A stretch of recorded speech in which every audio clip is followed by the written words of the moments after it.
Kain po tayo ng saging. Inihaw na saging.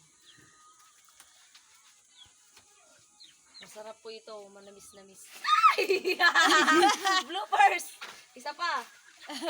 Auntie. Sorry.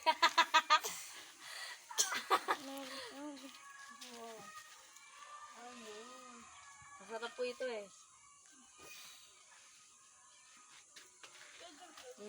Matamis-tamis. Masarap pag may kasamang uling. Ayun po guys, so, Si Madam. pinatikim na po namin kay Madam yung saging May na anak na si Catherine. inihaw sa apoy. Ito po yung saging na pinakain po namin kay Madam. Paano po Madam? Masarap po ba yung lasa? Masarap. Di ba sabi? Di ba pag inihaw sa apoy, di mawawala yung lasa yung hinog na saging? Opo.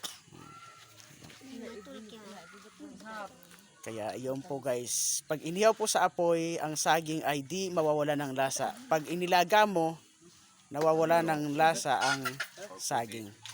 Kaya maraming salamat po guys sa Buhay Aita.